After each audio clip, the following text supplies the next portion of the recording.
Hello, everyone, and welcome back to the Commander Clash podcast, where we talk all things Commander. And today we are ranking the cards from Fallout, the Fallout Commander decks. There are 4 Fallout Commander decks, and then there's also collector boosters, which have fancy versions of cards, but all the cards from the set are represented in the pre-cons themselves. So join with me today. Do we have any Fallout fans here? Seth, I think you've played Fallout before. I played some New Vegas. Yeah, that was like, oh my God, a long time ago now. But I did actually really like that game. It's a pretty fun game. Tomer, Budget Commander, are you a Fallout enjoyer? I do not care for the franchise even a little bit, but I did have to do previews on every single one of the new cards in the set. And I actually like a lot of these cards now. So I still don't care about the IP, but I'm actually super stoked about getting my hands on a lot of these cards. Will you go play Fallout? No, I don't have time. Will you just play Baldur's Gate again? I haven't even peaked Baldur's Gate. I'm still on Act 3. Richard, come on. Did you honor board yet? I want to, but I don't have time. I totally would play honor mode if I had the time. In between preview seasons, how about that? High school Richard would definitely be playing Baldur's Gate honor mode. Okay, I would say that. But I am the Codfather Richard. I have never played Fallout. I do have like stickers of that guy. I don't know, they give them out at like conventions and stuff. So like I'm familiar with the IP, but I've never played Fallout. But the idea of Fallout seems pretty cool to me. But I'm more of a D&D traditional kind of fantasy role playing kind of person. True. So Seth will have to do the heavy lifting for us here with all the Fallout lore. But we're gonna go and rank all the cards today. But before we do that, we have a word from our sponsors. Today's show is brought to you by Ultimate Guard, premium protection for your trading cards. All the sleeves, deck boxes, playmats, and stuff you see we use on this channel are provided by Ultimate Guard. So check out ultimateguard.com if you want to play like we do. And then today's show is also brought to you by Card Conduit, the easiest way to sell your Magic cards. Card Conduit lets you skip all the typing, time, and work associated with buy listing. And the curated service lets you send in as many cards as you want with buy list value of $1 more, and you pay just a 5% service fee. You can use their sorted service where you list and sort your cards and pay only 2%. You get a detailed report and fast payment once your order is processed. Get 10% off by heading over to cardconduit.com/mtggoldfish. So thank you to our sponsors. And before we get to today's cast, it's time to see what you guys had to say about our show in the Ultimate Guard comment of the week. Last episode was we rank every full art basic land in the history of Magic. And the top comment was from Will Cardell 1203. Y'all should do an episode where you share and walk us through your paper decks. Would be cool to see what brews you have. That's a very good idea. We'll put that onto the list. Thank you, Will. And with that out of the way, let's get back to the podcast. All right, so Fallout. So before we get to specific cards, what are your guys' like overall impression of the set? This is, coming off of Doctor Who, Lord of the Rings, Warhammer 40K. I guess Warhammer 40K and Doctor Who are the closest analogies to this, where it's a pre-con of Universes Beyond. Okay, so I think I was expecting it to be stronger than it was. I think if I was going to rank the Universes Beyond Commander precons, I would say this is definitely better than Doctor Who, which I have at the very bottom. Worse than Warhammer, I would say. I think Warhammer was just like more power in the decks. So I don't know. I guess I was expecting more like staple-y stuff for some reason. Maybe I'm just like spoiled because of Lord of the Rings and just how strong that set was, that now I'm thinking every Universes Beyond is going to be just like full of One Rings and Bowmasters and these like format defining cards. I'm kind of glad this one isn't like that, though. The deck seemed to have a lot of cool cards for specific archetypes, but there's not much as far as format staples, right, that I can see. I don't see a Smothering Tithe or a One Ring or an Orcish Bowmaster that you're just going to jam in every deck, which is probably a positive overall. Well, like the Lord of the Rings precons didn't have One Rings and Orcish Bowmaster. That's all the the standards or the modern stuff, I guess that's right? true. It was in the actual set rather than. So maybe it's unfair to compare it to Lord of the Rings just because they Lord of the Rings had a full set and this has just Commander precons. And everybody was trashing on the Elf deck, and everybody was trashing on the Sauron wasn't as good as the main deck Sauron. So I think it's actually fine. Like I did a full reviews of all the new cards. You can check it out on the channel, and I thought it was very much in line with the other stuff. Better than Doctor Who, maybe. I think on par to Warhammer. Less powerful overall than the Lord of the Ring decks, but maybe like more powerful than like the Elf deck, for example. But yeah. Richard, as not also a Fallout person, what did you think about the cards? You're shaking your head. My faith in Universes Beyond is shook, guys. I was like, yeah, Universes Beyond is great. I look at these cards and I'm like, oh, they feel a bit out of place. There's nothing exciting here. It feels kind of, I don't know, weird. Like there's no everybody lives or, anything crazy in this set. And some of the cards look just weird. Like some of the cards just look like people or stuff out of place. I don't know. For Warhammer, it kind of felt in universe.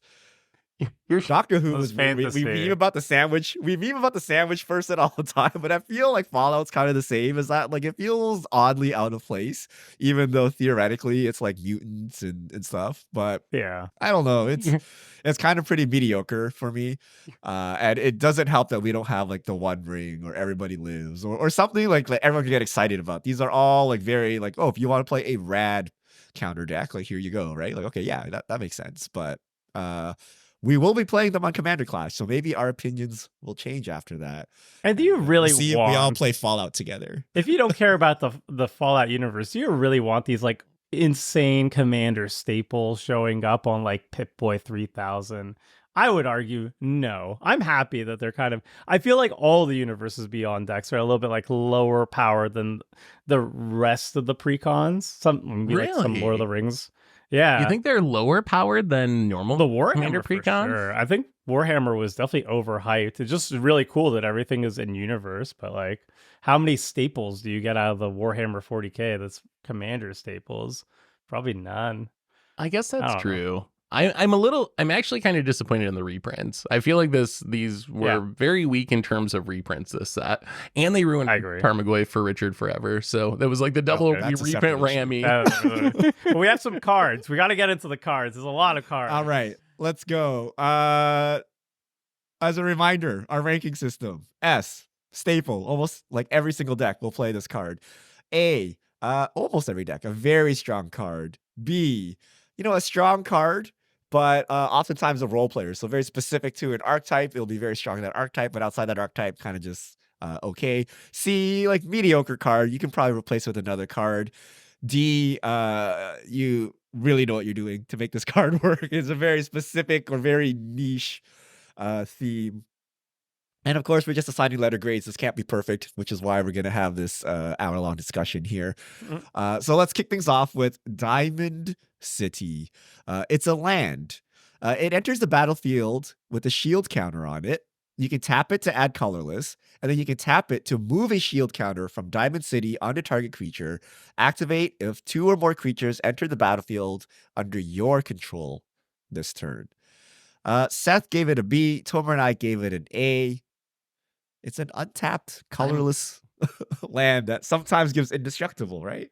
I'm almost regretting giving it a B the more I think about it. I might be trending towards a C on this one. So, okay, so here's my thinking. Like, it's untapped, which is huge. But the problem I keep running into is it is a colorless land.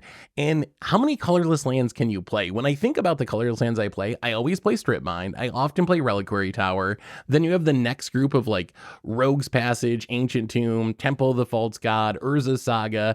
And then you get into like the archetype specific stuff where like, oh, I'm monocolored, so I really want War Room. I'm enchantment, so I really want Hall of Heliod's Generosity. So I'm just not sure this is going to make the cut as often as I thought at first. At first, I was like, hey, free value. It's untapped. I'll sometimes get some value out of it. And then I thought, wow, this is like maybe my 7th favorite colorless land. And how many of my decks are going to play 7 colorless lands? So I've come around to more of like, okay, if I really care about having counters on things, if I have shenanigans for moving them around, it's probably pretty good. But I don't think I'm going to jam it like Strip Mine in just like every deck because I just can't play that many colorless lands. Also, I'm not sure a shield counter is that good in a world of Farewell and Exile removal. Like, it's really good against boomer removal spells. Is it good against current removal spells? I'm not actually sure it's actually that valuable. It beats Generous Gift. It beats a bunch of stuff that still sees play. I think so. The way I agree with all Seth said, but the way I evaluate a lot of the colorless utility lanes is how much mana do I have to spend to actually activate its ability? If I have to spend like the equivalent of like 4 mana, like 3 mana and tap this, like that's 4 mana total. I have to really, really love the utility that's coming out of it. There's very few cards, like even War Room, I don't really like that much these days because I don't want to spend 4 mana to draw a card. Like I feel like I'm already losing the game at that point. This one has the equivalent of 1 mana to activate, just 1, because you just have to tap it. The requirement is you have to have 2 creatures entering the battlefield, but like in most decks, that is not very difficult to pull off. And then the shield counter is just very good because it stops, not all the exile. It doesn't stop exile removal, obviously, but it stops most forms of removal. And then if you have any sort of way of like proliferating in your deck or anything that cares about counters, it gets even better. So it's just like the opportunity cost is very low. The mana cost to activate it is incredibly low. And it just gets better in certain archetypes, but it's always good, I think. So that's where I'm at with Diamond City. All right, Seth won me over. I gave it an A. It's probably a B. Like you're right in that it could theoretically go in every deck, but I'd rather just play a bounce land over this. Like I'd rather get that draw 1 card than this. So I would really look to put this in decks that are 1 to 2 color Voltron, like that really rely on my commander. Yeah, because it's only a shield counter. And you get around the shield counter by exiling or like Farewell, but also like shield counter is not useless, right? Because you can't knock it off like easily, right? Like you have to like burn a removal. So like if someone has like boots on something, someone can knock it off, and then you can use like normal removal. You can't knock off the shield count. Actually, I guess it's exactly. Never mind. You just use 2 removal spells, and it's the same thing.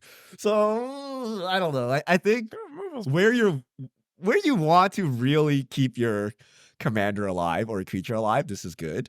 But in a generic deck, I would just take like any utility thing that draws cards, which a bounce land, like a Guildless Commons or something, in my opinion, is much stronger.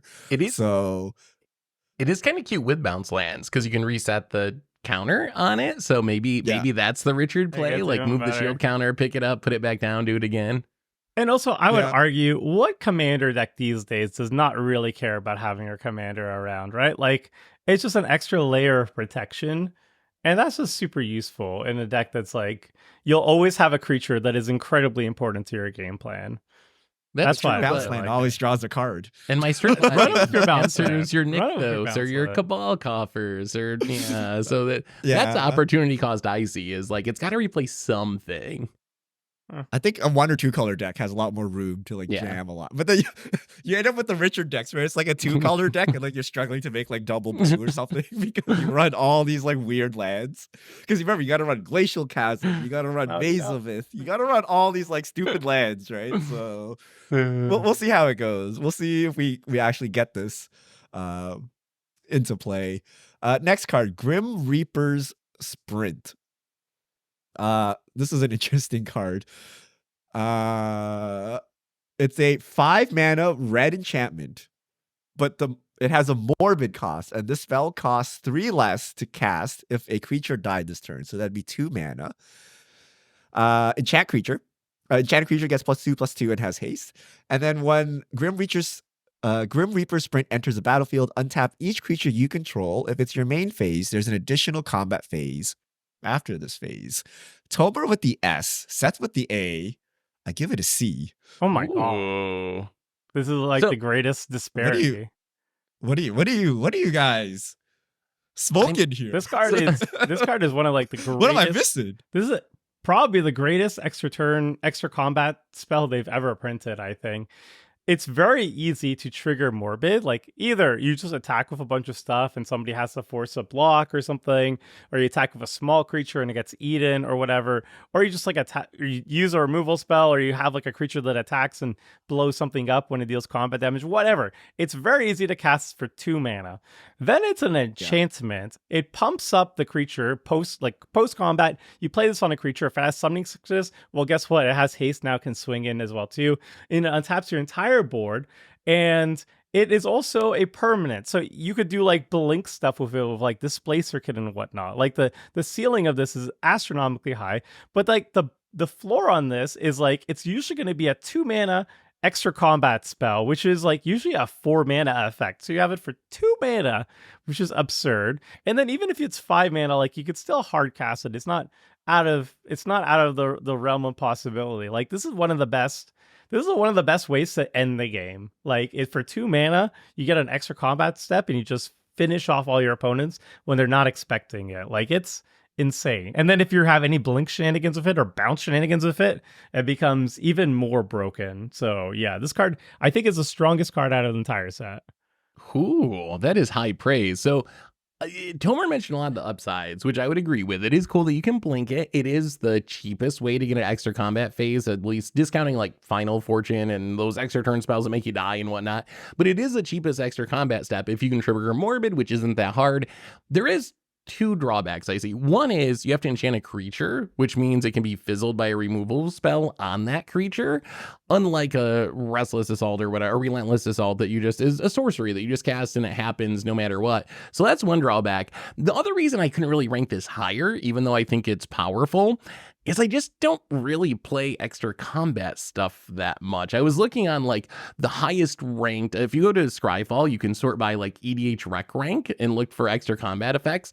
And the most played one is Relentless Assault, and that's in like 3% of decks or something. So it's just not like a stapley effect. So that's why for me, it's like a high A, a low B. I think it's one of the best cards at doing its job, but its job isn't something that most of my commander decks play. Like, I just normally don't fire off extra combat phases in most decks.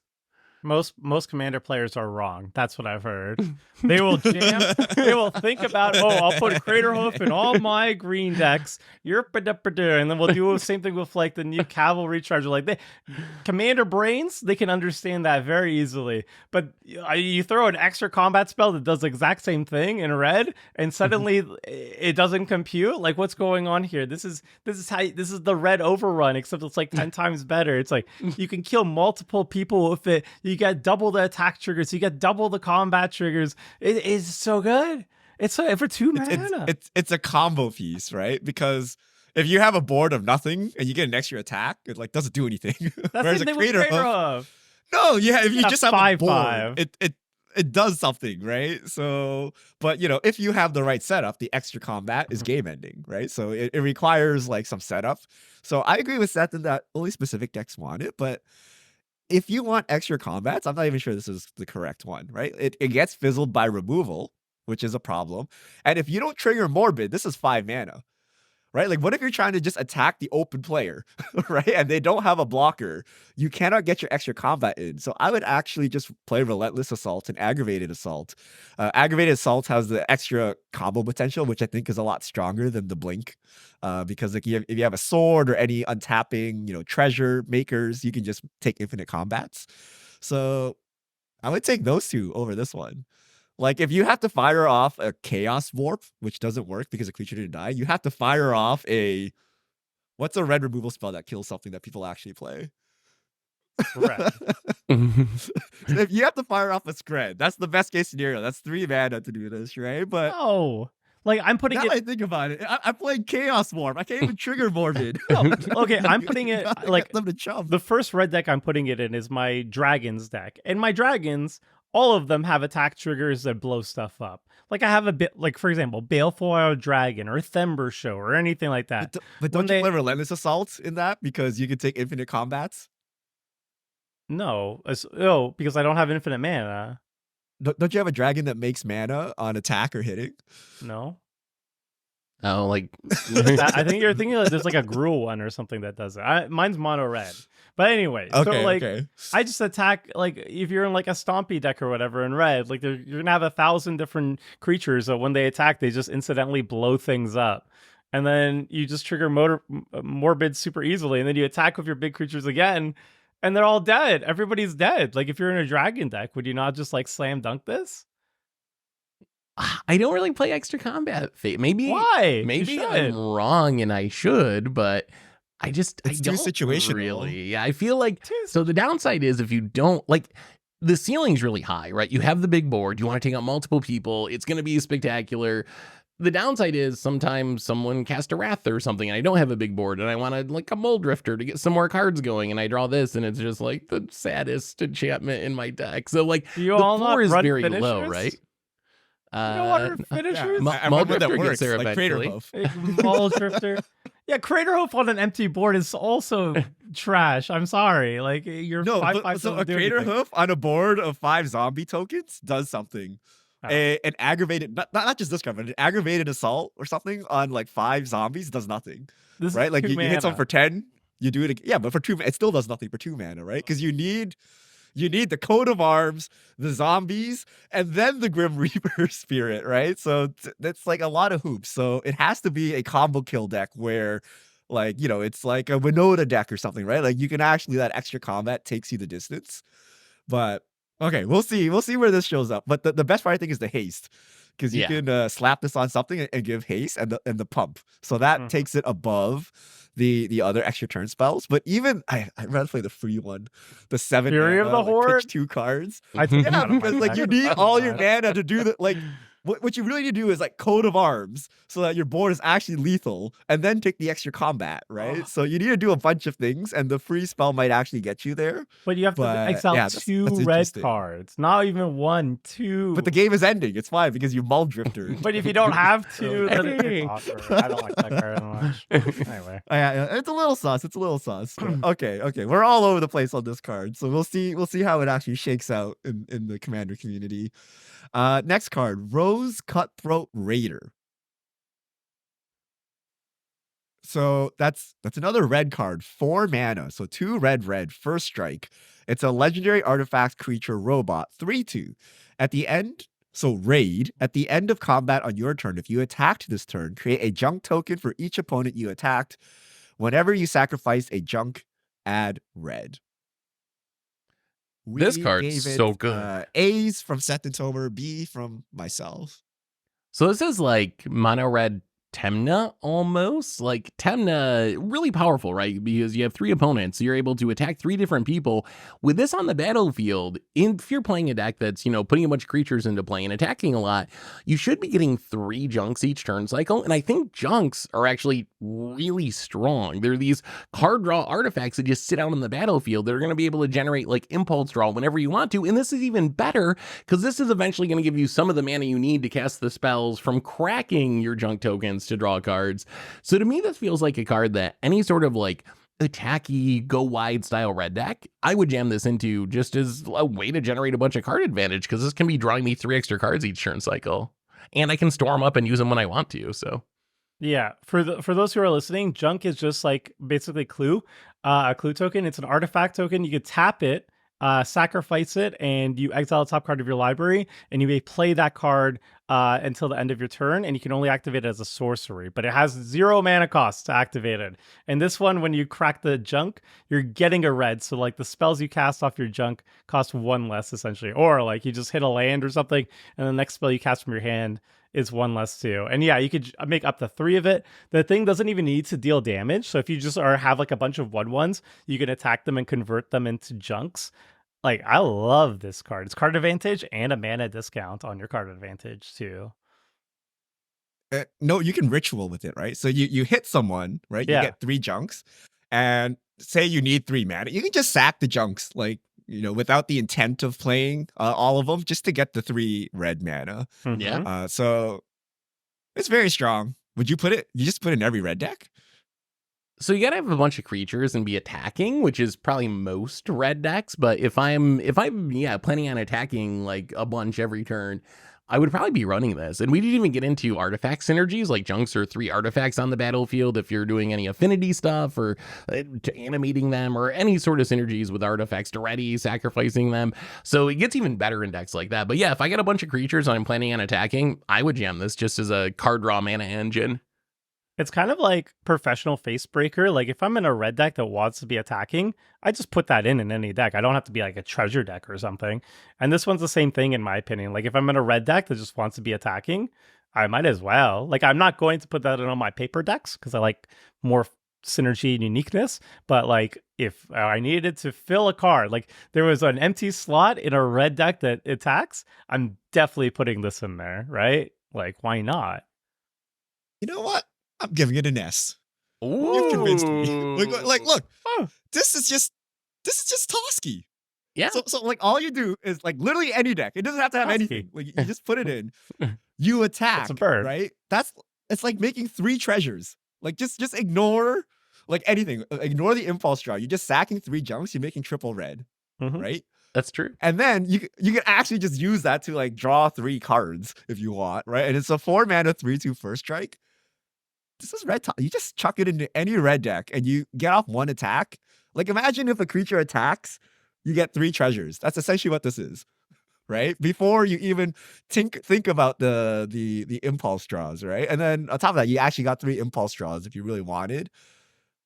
This has to be like and you included every deck, right? And you don't even have to get in the combat damage. Like you just need to attack them. So in some ways, it's even better than Toski. I guess it's not like even dealing combat damage. Just send a random. You can send your Birds of Paradise at someone and still get the token out of it, even though it doesn't have any power. So it's Face Breaker or like old Dawbones cross like Toski essentially, because the 3 red is like huge, right? Like you basically just have 3 treasures sitting there. Well, I guess if they remove this, then you just have junk sitting around. That's true. The junk's not bad. They don't become treasures, but still, junk is still good. That's 3 impulse draws, right? Yeah, 3 draws. Yeah, this card is cracked. Yeah, maybe it's actually an S. Maybe A is too low on this one. But yeah, the card's real good. All right. Krim is not here, so we will need to rep the dogs. 3 dog. Oh, it's not even a dog. I just got confused. The card is called DJ. Dog Galaxy News DJ, but it's a legendary creature, human bard. This is like Snoop Dogg, not really a dog. 1 red, white, 3 mana, 1/5. Whenever you attack, you may pay 2 and sacrifice an aura attached to 3 dog. When you sacrifice an aura this way, each other attacking creature you control creates a copy, or create a copy of that aura attached to that creature. So Aura Zada, essentially, right? Something along those lines. We know how broken this can be, right? We gave it Bs across the board. So for the sole purpose that it goes into an aura deck, right? It goes in an aura deck. So I think by your definitions, it's a B. But I'm a little higher on this card just because it's one of the most intriguing new legends from the set for me. Like out of all the new legends, this is the one of the ones that I'm most excited to build a deck around. And I think it can be pretty powerful when you think about the ability to like go wide, which white and red do really well, and then put an aura that draws a card on this, and then sacrificing it for 2 and doing that on all your creatures to refill your hand. You put all that glitters on this, and just like, oh, there's a new enchantment. Well, Tomer, you probably know the name because you did spoilers. There's an enchantment in the set that like makes your creature into a regal bunny corn. Essentially, it gets +1/+1 for each non-land permanent you control. Is that Do you happen idolized? It might be idolized. That's idolized. But you But have if to you only put attack that with on- 1 creature. Oh, you only can attack with 1 creature? Yeah. Really? Yeah, that's not all of glitters. Yeah. But all the It's glitters exalted, all also is work. glitters. That's so Right. much worse. But all that glitters works, Eldrazi Conscription, any big aura. I think it's a very explosive and fun to build around commander that can generate card advantage, can force through a lot of damage. So it's kind of like an A for me just because I think it's a fun commander. It's particularly exciting with Enter the Battlefield triggers. Like if you put Sage's Reverie on 3 dog and then you sacrifice it, you'll have multiple Sage's Reveries entering the battlefield, 1 for each other creature you control. So imagine a bunch of Sage's Reveries all seeing each other and drawing a billion cards, and then also pumping up the creatures as well too, of course. Or you could also run ETB removal spells like Chains of Custody. When it enters the battlefield, exile target non-land permanent on opponent controls until it leaves the battlefield, and then enchanted creature gets ward 2. So you could play like a bunch of Chains of Custodies, exile a whole bunch of creatures. Those creatures that are enchanted now have ward, and then if you like put like an indestructible aura on your stuff too, it makes it even more difficult to get rid of it. So like there's a lot of value in Three Dog, and it's one of the more exciting commanders for sure. So the biggest problem with Three Dog is it needs to attack, and you can only do it once. It doesn't need to attack. So someone needs to attack. So you need to get an attack off, and you can only sack one aura turn. So unlike Zada or something like that, where you just like literally play like a million spells and go off and just win, like this is limited one per turn, so it's easy to set up. If someone has like a ghostly prison up or something, like you're gonna have to pay for it to get the attack off to like draw the cards and whatever. But it's a pretty cool thing. It kind of doesn't work with the Grim Reaper sprint. So you get like a million extra combats, but you don't get the untaps because they all untap immediately. But if you have vigilance or something, then you can make this. So if you have an aura, but yeah, so it's a pretty exciting thing. And then all his glitters, super easy. Revelry, the Revelry one or whatever, right? That's just like an insta gib on someone, right? So I like this card. It's also a super cute bestow commander because bestow creatures are like auras that then when the creature dies, they turn into creatures. So I kind of want to build a bestow deck with this. Like Eidolon of Countless Battles seems like so absurd with this card. So yeah, I want to build a 3-dog bestow deck. Oh wait, the thing doesn't even go away. It just stays forever. Oh, that's pretty good. Yeah. Yeah. Okay. Next card.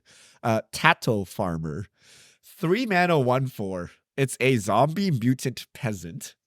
Landfall. When a land enters the battlefield under your control, you get 2 rad counters. You can tap it to put target land card in a graveyard that was milled this turn onto the battlefield tapped under your control. And let me pull up Radiation. So Radiation is the new mechanic of this set. You want me to explain it? Okay, here we go. At the beginning of your pre-combat main phase, if you have any rad counters, mill that many cards. For each non-land card milled this way, you lose 1 life and a rad counter. And the idea is it's emulating like the half-life. So like if your deck is like roughly 40 lands or whatever, you're roughly getting rid of half of your rad counters every turn, and the half-life of a card. Do we like Tato Farmer though? I think it's Tato, like potato. Tato Farmer. Potato. Try to mash him. No, I know.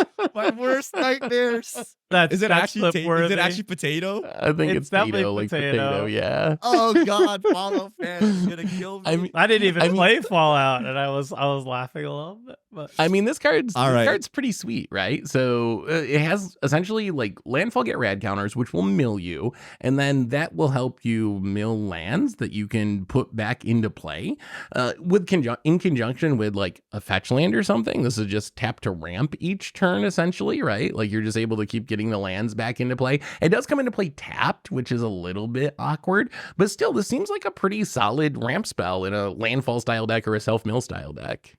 Well, so it doesn't work with fetch lands. You got to mill it. Yeah, you have to mill it. Oh, my bad. But I mean, you mill a fetch land. It triggers landfall. Your fetches trigger landfall, which will then mill you more with your rad counters. Yeah, so I think this card is like a staple in landfall decks because basically any landfall deck is a self-mill deck. They want to put a bunch of lands into their graveyard and then mass reanimate all your lands and stuff and ramp out like crazy like that. Like, for example, Lord Windgrace is all about that sort of stuff. And this one kind of does both those things for you. It mills you, but then it also ramps you, and then ramping you mills you more, and then milling you more ramps you more. So it's like this gameplay loop of just being more and more awesome over time. And I think that just like if I can't think of a single green landfall deck that wouldn't want to mill itself and then ramp more. Like Will this Kazazon. kill you in the landfall deck though? Nah, This you'll is not get free. You're getting rad counters, and if landfall decks are really good at milling themselves, like what if you just give yourself too much radiation? Well, it's a May. You don't have to. Oh, it's a May. It's a May. Oh yeah, easy clap. I was gonna say it combos with Sword of Body and Mind. So Well, it combos with good. Crim would cards, be too, proud. so. you mill 10 and then you steal someone's coffers or something. I Yeah. don't know, like, so that works. Yeah. It seems good. What I about wonder if self-field is decks? this consistent enough though in a normal, just a regular deck? No. You Just play a saying. land, you get 2 rad counters, you mill it's like 40% to get something in there. Yeah. I don't Times think two I'd play it times in a 40. normal deck. Yeah, your Yeah, odds are like a More little than bit 40. rough. So it's not going to be consistent ramp, but if you're built around it because you're, milling, then it becomes a very good effect. Or if you're doing the Tomer landfall plan where you're just getting a ton of rad counters, then you're by default you're going to mill one eventually. But then you can say Tato all day. Tato. Tato. Tater. Tato. Tato Farmer. Tater Farmer. Tater Farmer. All right. Radstorm. 4 mana instant in blue. Storm. Proliferate. That's it. Those are the 2 words on the card, but the card is actually a book because of all the reminder text. So, Yeah. so Storm is when you cast a spell, copy for each spell you cast before, and then Proliferate, choose any number of permanents or players and give another counter of each kind they already have here. This Total's might- really high on this A. Set that a B. I'm at a C. Ooh, This really? is interesting. Where do we see use of this? So I see this as the highest ceiling card in the set, maybe. Like the ceiling on this card in a like Planeswalker deck, for example, like Super Friends, or even in like some sort of +1/+1 counter doubling season shenanigan deck is really high. It's even at instant speed, but it seems pretty easy for me to like play a Planeswalker or two, cast some random cantrips or mana rocks, cast this and just like ultimate all my Planeswalkers, or like do shenanigans and grow my team with +1/+1 counters, super massive at instant speed. So I think the ceilings are really high. You have to be a deck that cares about counters and proliferating to really even consider this. But if you're blue and you do care about that, this seems like one of the strongest cards that you could have in your deck. Like this is really aggressively costed for a proliferate effect. I love that it's instant speed because it doesn't even require you to have a crazy turn popping off. You can wait on your opponent's turn, and if they cast like 2 spells, 3 spells, and then you have like any cheap instant cantrip, and then you cast Radstorm, like you could easily storm off on your opponent's turn, which is crazy. Yeah. And like you have to be counters, but like how many different counters decks archetypes are there now? There's Planeswalkers, obviously, but +1/+1 counters are one of the most popular archetypes in the entire format. There's now rad counters too, but my personal favorite is Infect. This is the ultimate Infect card. Because, like, imagine. Oh, wait, hear me out. Everybody's at like 5 poison or something, right? And you're feeling safe, right? You're feeling like, like I could get 5 more counters, but that's gonna be slow, right? Like the guy doesn't even have like a Flux Channeler or an Inexorable Tide, nothing on the board, right? I'm fine, I'm cozy. So then you play like 3 spells, and then I respond by casting a spell and then Radstorm, and you're dead. You're dead. You were at 5 and now you're dead. Oh yeah, I love it. I give it a B. So my rationale was like, if you're going to storm off, you could just play like any storm card. This is like replaceable, right? Like if you were actually building up a storm count, because I was evaluating as if it was sorcery speed, right? And like if you're playing Super Friends, how many cantrips can you possibly cast before this happens? Mm-hmm. But because it's instant speed, you could just piggyback off someone else's storm count and get a pretty healthy storm count for free here. And it's even funnier because you can bait them into like a counter war or something and then just Radstorm right off of it. So yeah, I'm gonna bump this up to a B. The instant speed and piggybacking off like other people's things, like you wait till the end of the last person's turn and then Crim starts casting all his cantrips. You're like, thank you, Crim. Let me let me Radstorm right here. And proliferating someone to death mid-combat is hilarious, right? They're like, they're at 5 poison. They're doing stuff. You just proliferate them and kill them on the stack. That's funny. My Drowned in Poison deck really is excited about this one, let me tell you. Seth just proposed Super Friends Ultimate Planeswalkers Yeah. as if that's better than dying to connect. Or dying to All right, that's Moldrifter 2/2. Be like, oh, my Moldrifter will kill you eventually. No. I'd rather just poison you dead. All right, Mysterious Stranger. This was actually my pick for card of the set before you guys sold me on Rose Cutthroat. But 4 mana 3/2 in red, Human Rogue Flash. When it ETBs for each graveyard with an instant or sorcery in it, exile target instant or sorcery from that graveyard. If 2 or more cards are exiled this way, choose one of them at random and copy it. You may cast the copy without paying its mana cost. I'm high on it, A. Tomer not so high on it with the C. Seth in the middle with the B. I want to know why you're high on it, Richard. Win me over on this card, because I could go your way, I could go Tomer's way, honestly, on this one. I'm not sure B's right, so see if you can win me over, because I'm very curious. This is 4 mana Hour Revelation. This is 4 mana Farewell. This is 4 mana like Cultivate. This is 4 mana Counterspell. But you just choose 2 opponents. But you choose 2 people with effects that are basically the same, and you're like, well, here's the random. It doesn't matter, right? So you choose Seth with the Farewell, Krim with the Hour Revelation, and congratulations, you have a Wrath. But you have to. Right? You My have concern to choose is- yours too, though. If you have an instant or sorcery in your graveyard, you have to choose it. It's not a may. You do have to I? choose Wait. one Yeah. from each graveyard if you can. Yeah. So as long as there is an instant or sorcery in a graveyard, you have to choose one from each. No. Can you imagine? Yeah. Like 4 mana, you Oh. rampant So- growth, and you're like, so oh that's- no.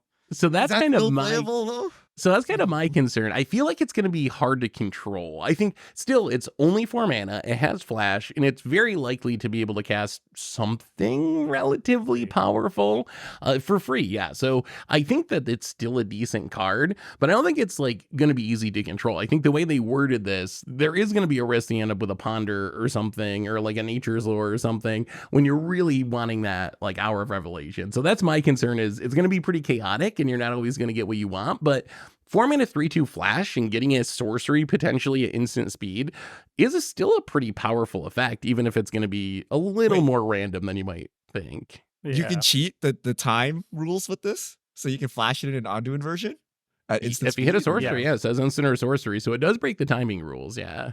It's coming back to A. It's coming back to A. I think it's comparable to like Direfleet Daredevil. Direfleet Daredevil's 2 mana instead of 4. It only allows you to target your opponent's graveyard instead of your own. And you have to pay mana to cast a spell, which is huge if it's like a big board wipe or something like that. But you always get to target the thing you want. Like, you're not going to randomly hit a rampant growth by accident. And this is 4 mana, so it has a higher upfront cost, but you could potentially save mana on the spell you cast, but it's random. So I don't know. I don't really like the randomness of it. You guys gonna be so salty. I don't like the Kyle randomness. 2.0, baby. This is Like, this is what's it called? The Flash board it in, wipe. we're gonna go for the wrath. Except instead of when you lose the coin flip, you're like, oh no, I just got a Seagate restoration. Yeah, this is boom pile. You know, like I feel it's gonna be crazy. This is still gonna be good, You're even if still it's a right. bit random. You should still be able to get a good spell. Like, it might not be the good spell that you want, but odds are you're going to get a good spell out of it, which casting it for free is really powerful in the late game, because everyone's going to have big spells in their graveyard. So I still think it's a strong card. It's just going to, it's like a Cascade done right almost. It's going to always have that chaotic aspect to it, which I think is really fun. My question though is, Seth, who's the mysterious stranger? I need to know. Oh, I have no idea. And I why don't is think he that was mysterious? I don't think that was in the Fallout I played. There's a lot of Fallouts, and I only played one, so I actually don't know. I'm probably gonna get yelled at by people like, I was in New Vegas. You're wrong. But You yes, didn't I don't know who 100% it is. I look at you, I'm like, is that Doom? Yeah, let us know in the comment section who the mysterious stranger's identity is. All right. All right, Mutational Advantage, a 3 mana Simic instant. Permanents you control with counters on them gain hexproof and indestructible until end of turn. Prevent all damage that would be dealt to those permanents this turn. Proliferate. Tomer with the A, Seth with the B, Richard with the C. So good. I mean, isn't it a B though, Is it? Tomer? Like, so I'm playing a deck that's constantly gonna have counters on things. It's good, right? It's like Heroic Intervention with a bunch of upsides, like for 1 more mana. But you got to be a deck that's putting a bunch of counters on things, right? You can't just jam this in whatever, a random deck, because you're not gonna have counters, or can you? Yeah, but everything has counters these days. But the main thing is that this also counts loyalty counters. You can protect your super friends off this too, because it says prevent all damage that would be dealt to those permanents. So it even works in your super friends deck, and it proliferates on top, which is just like very nice. I like this. Okay, maybe it's a B because it's like only counter stuff and only super friends, but I don't know. Everything has a +1/+1 counter on everything these days. I think Yeah, But intervention is permanence too, so it's not like protecting Yeah, your it's super permanent. friends. Hey, In no, the You wait. can prevent like burn to them. If you try can to blow prevent up my burn to them. Diamond City and it has a shield counter Yeah. on it, then I can save it. Ooh, you live Protect through some- Armageddon. Yeah, my Vivid Lands are gonna survive a board wipe. Oh man, maybe that's the way you build this. Vivid Lands and Armageddons. People would Oh love it. god, what have we done? But this is great in the decks that can take advantage of it, right? It's just like a way better heroic intervention. And it proliferates. Wait, why is it way better? I was gonna say, so the reason I gave it such a low rating is you can just play generic staples that do the thing but better. So like just play heroic intervention for 1 less mana, which is actually a big deal when you're trying to protect your board. You can play all of the blue phase out spells. So if you're trying to save your board, you just phase it out, which is much better than trying to give it indestructible and hexproof and whatnot. And we're not even talking, if you're in white, then you wouldn't play any of this, right? But this is a Simic card. So I would rather just phase out though. So this is like okay, but heroic intervention does its job. Heroic intervention does its proliferate. job, but if you think about it, yeah, like it's essentially heroic intervention, pay 1 more mana to get to proliferate, which in a deck that's built around counters, 1 mana instant speed proliferate is like, that's a pretty good deal. So I think that's what sells me on it for the decks that would want it. Pay Also, 1 I'd more run mana when you're both. trying to save your board though. for No, but I'd value. run both. Like if you like- save your board, you probably won the game. Like do you need 1 mana of value out of this? But don't you want heroic I- intervention I always number need my 2? value. I mean, you run I both of them. I guess that's true, especially blue. I guess you have the phase out spells in blue. Phase But- out is better though. But green doesn't really have a backup, right? Like once you get past heroic intervention, there's not like a great second heroic intervention for most decks. But also phasing out, well, if you're Teferi's Protection, then yay, you win. But if you're in like, you have a phase out spell in blue, then that means you no longer have blockers and your opponents can Can't just block. kill you. Yeah. So Yeah. I like it. Yeah. It's I a think it's B. okay. It's a B. It's not an A, right? But I really like I don't think it's an A. Yeah, Maybe a B. Maybe a B. But even in these Simic +1/+1 counter decks, I'm not looking to play. I'm looking to play heroic intervention. Oh, I'm putting for this all. in Hackball like immediately. Like heroic Yeah. intervention is already in there, and then we put this in there. Like, good luck dealing with my board before I destroy you. If I'm Simic Farewell. counters, it's Thank you. always in. Oh, Farewell. we don't talk about that card. Well, hopefully you have a counter spell then. I don't know. Okay.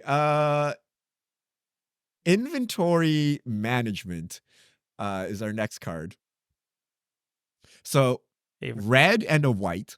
So instant, 2 mana, split second, which means when the spell is on the stack, players can't cast spells or activate abilities that aren't mana abilities. For each aura or equipment you control, you may attach it to a creature you control. Triple Bs across the board. It's a very it's good a, at Rogak. it's a B, but Is it's my this a B? favorite card. So let me ask you guys play a lot of equipment decks. Tomer plays a ton of equipment decks. Richard plays a decent amount. I guess this equips all your Bloodforged Battle Axes, but discounting Bloodforged Battle Axe, like, is this just a staple in equipment decks? Would you run this anytime you're in equipment or a deck, you're going to be jamming this? It's so good. All right. So It's a B so then. it's so first of all, like if you don't have equipment already equipped on stuff, this is just like pay 2 mana, all your stuff's now equipped. Let's get back into combat.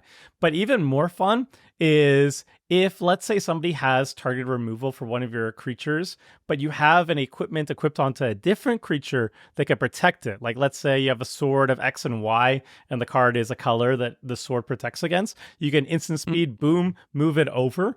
Or you could also alpha strike. So you attack with a bunch of equipped creatures, and your opponents block, and then post combat, the creature that's not blocked, you move everything over and you kill them. And it's particularly nice with Sunforger too. You can Sunforger this out, get its value, and as part of that spell resolving, you re-equip Sunforger with inventory management, and then you're ready to Sunforger again.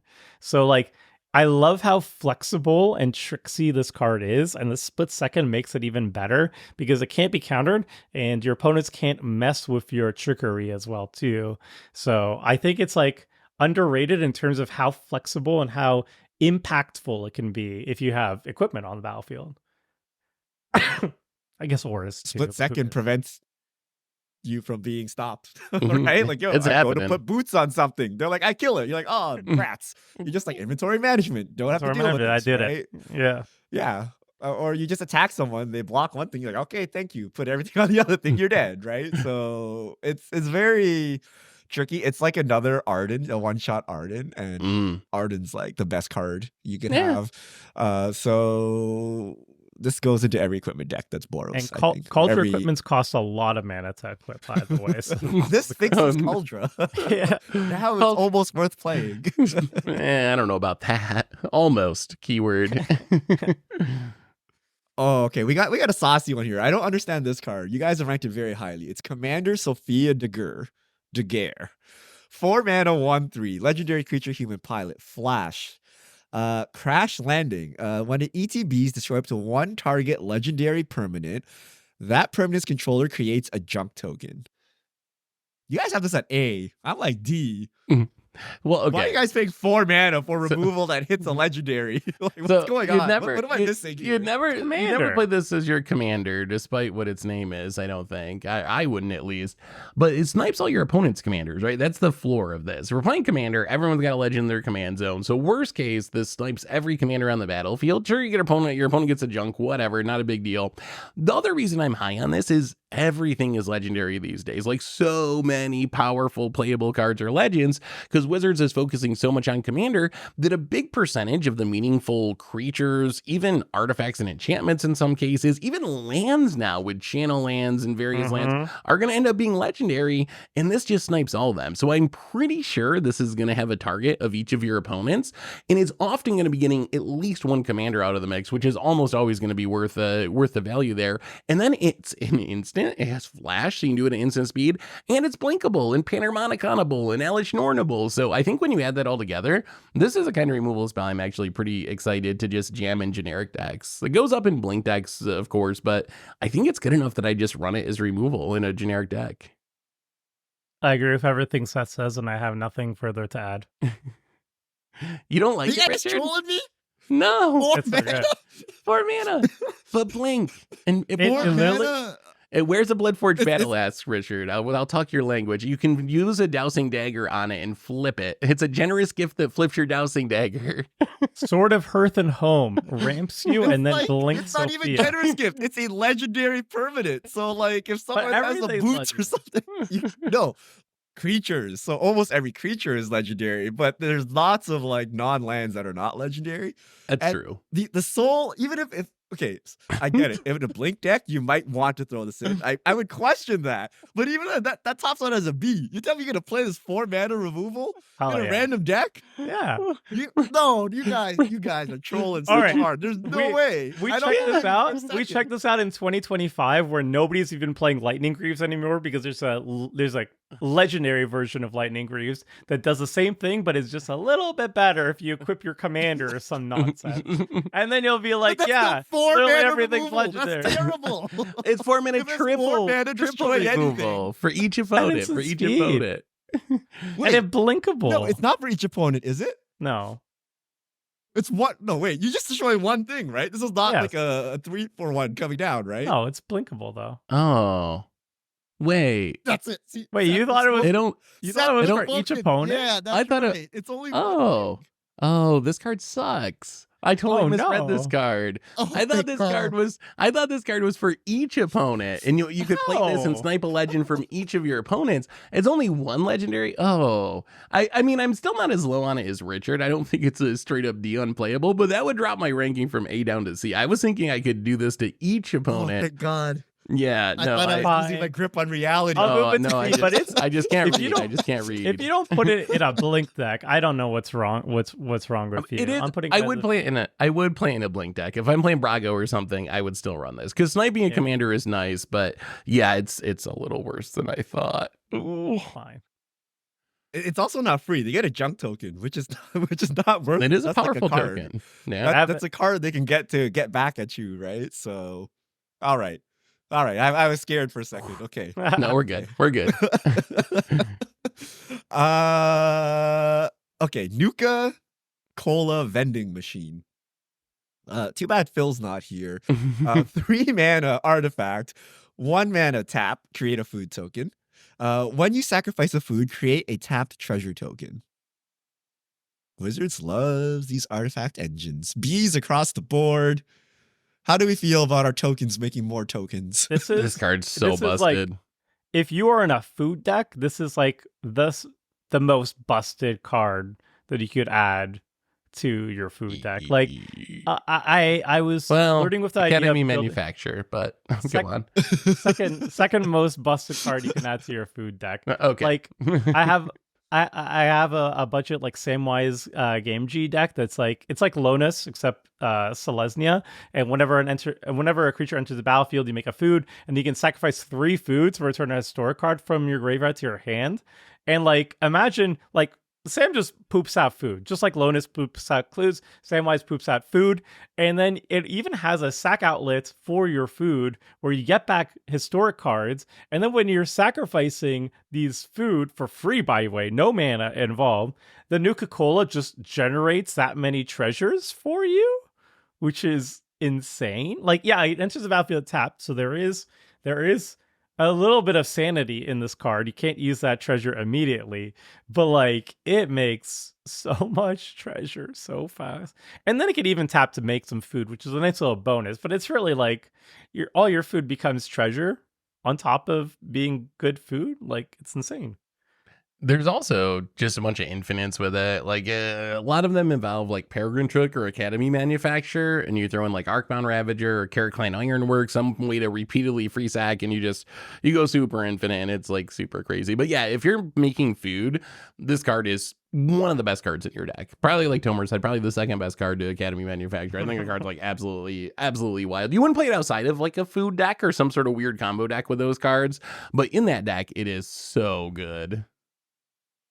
Grim is possessing me at the moment. All artifact decks are broken. This is why. Can artifact players not play Magic? Like, why does Wizards have to spoon feed such broken cards to this archetype? Like, there's like no thought, no combo or anything. You just play this and like value just like spewing out of everywhere. I don't know why, and Krim is right. Kill all artifact decks. Like, this is what happens if you give them a second. This is what happens. Like, our food decks artifact so decks, easy. though. They're just they have artifacts. I mean, they're gonna be artifact decks now that this card exists. Yeah. I always feel like my equipment deck is caught in the crossfire when we're talking about artifact. I was like, I'm not doing anything artifact related. I'm just punching you in the face with equipment. I really got to ask you guys about a cycle of cards, because I know we're running long, but I really need your opinion on this because I asked Twitter about it and I got some mixed feedback, but I need to know what you think about the Bobblehead cycle. That's this new cycle of like 3 mana rocks that they tap to add a mana of any color, and then each has an ability that's powered up by other baubles. There's 7 altogether. One like for 3 and tap puts a +1/+1 counter on target creature for each bobblehead you control. 1 for 3, you tap it. Look at the top cards of your library where the bobbleheads you control, and you can cast a spell with mana value 3 or less for free from among them. So pumping your creatures, giving your creatures haste. 1 makes soldier tokens equal to the bobbleheads you control. Draw cards. 1 has this weird dice rolling win the game thing. But my question is, 3 mana rocks are on the outs. People hate them. Is there any argument for playing these cards in a generic deck because they power each other up? I know that they're 3 mana and people are going to be like, oh no, 3 mana rocks suck. But what if they're like drawing you several cards and making soldier tokens and maybe winning the game if you high roll with dice? Is there any way you're just like, I'm going to play all 7 of these in my random deck and that's going to be most of my ramp package and it's going to work out? It's so bad.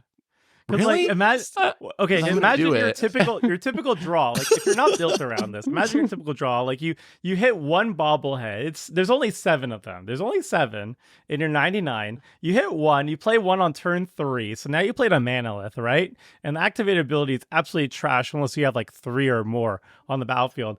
Then like what? Turn 7, 8. Maybe you find another bobblehead and you play it, and it's still garbage, right? Because you only have 2 bobbleheads. And then you find maybe on turn 10, if the game hasn't ended yet, you'll find your 3rd bobblehead, maybe if you're lucky, and you play it. And then if somebody's like, oh, that's looking kind of scary, you have 3 bobbleheads now, they blow it up, and you're like, I guess nothing happened. It's trash. You need like at least 3. I want to say 4. So you have to have Even a deck if you built have around 3, it. it's trash. It's so bad. They're all bad. guys are crushing my dreams. Tover's being a bit mean. Like, if you were a bobblehead deck, you could tutor up more bobbles, right? It Yeah, wouldn't but be this is not a so- bobblehead deck. This is like you Right. said, we put That's this true. anywhere. In a generic deck. It's yeah. like, But- no.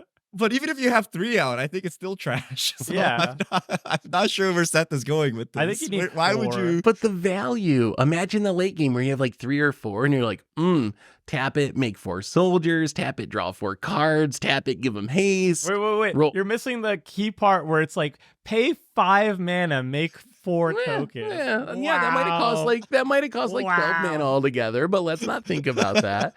What if they were serialized though? Would that change things if they were the serialized ones? Look, if you have a bobblehead deck, I love you and I appreciate you. That's a jank that I approve of. But if you're like, we're gonna replace all my good ramp spells with 7 bobbleheads and let's go, I mean, good for you. Enjoy. Oh, thank you. But I don't think Thank it's good.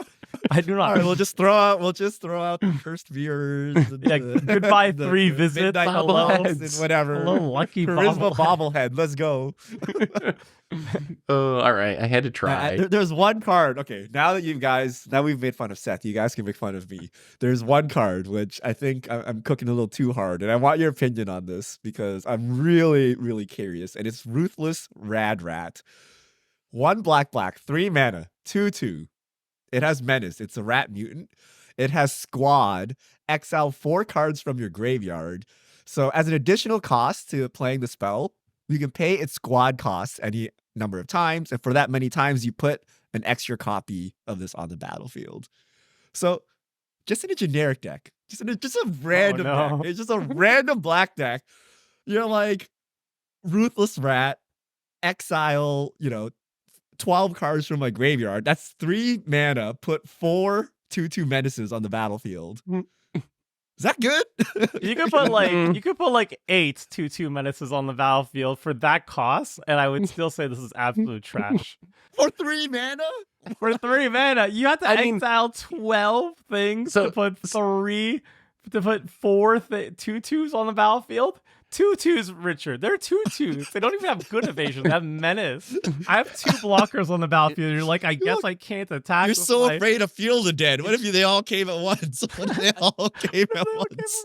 I mean, the thing is, this is going to be on like turn 10, right? Or something. Like, if you were doing that on turn 3, okay, I can get behind that. If you're just like, here's 4 bodies, even though they suck on turn 3, but it's going to take a little while in a generic deck to actually get that many cards in your graveyard. And then you'll be like, oh, what about like a self-mill deck? Well, in a self-mill deck, my cards actually are valuable, more valuable than pitching 4 of them to make a 2/2. Even though I think people are overly scared of like exiling cards from their graveyard, this really pushes you to exile your whole graveyard. So if you're like Madrotha-ing or something, you don't want to exile all your cards to make 2/2s with Menace. Like, no, you'd rather have Eternal Witnesses and Madrothas to get them back. So yeah, I think this card is just trash, really. I don't even think it's in a rat deck. They don't even have like death touch or anything. They can't block well. They can't attack well. Look, What's it's going turn 10. on? You're just like 3 mana. 10 rats. Just cast a White Sun Zenith or something and avoid all the heartache. And Yeah. I play a But this is fetch 3 land mana. and I crack it and I make 2 zombies and that just stone walls all your rats. Like, Don't they have menace? You gotta make more. You gotta make oh more. no, I'll take 4 damage as I hit double block. All right, I'm good at to prove you guys wrong. I think I don't know if this is A worthy, but Come on, man. Turn 10, 3 mana, make 8 rats. All right. It's gotta be worth something. All right, You gotta be worth convinced me. something. Where did I put the rad rat? Okay, D. Are we going down Yeah, I to put a it at D? D. Oh. Yeah, it's a D. Oh, I might be with. I got- think I'm with Tomer on this one. Yo, This is a Yeah, crap that is card. a D. you ruthless rats, and then you gray merchant. All right, you get Finally broke you get Gray right on Merchant that, of Richard. Asphodel. Yeah, we did it. We finally did it. I gotta make this deck right now. I'm gonna patent it so you guys don't all copy me after I break the metagame. Dirty net deckers with your red ruthless rat deck. Okay. I need to find an excuse to play Rad Rats, but I think it's a cool design. I like the It squad is a cool mechanic in design. general. There's a white cool design. one that like that gives you creatures +1/+1 counters and stuff like that. So the squad mechanic's pretty cool. Yeah, it's All like right. kicker for creatures. All right, Seth. So we're gonna do it. You do Bobbleheads, and I'll Yes. do this. Versus And red. then What Tomer will what school horrible us with card is extra Tomer? combats. Yeah, there we go. I'll play the extra Extra combat deck. Yeah, We with were Rose. debating whether his card's like an A or a B, and then here we are debating our C's and D's. I don't think we stand a chance. Nope. I think Tomer might win that one. So let us know in the comments what cards you're excited about. Anything we missed? Anything we got wrong? Are bobbleheads actually playable? I'm curious if there's a bobblehead believer out there. So let us know in the comments, and we'll see you all here back next week. See ya.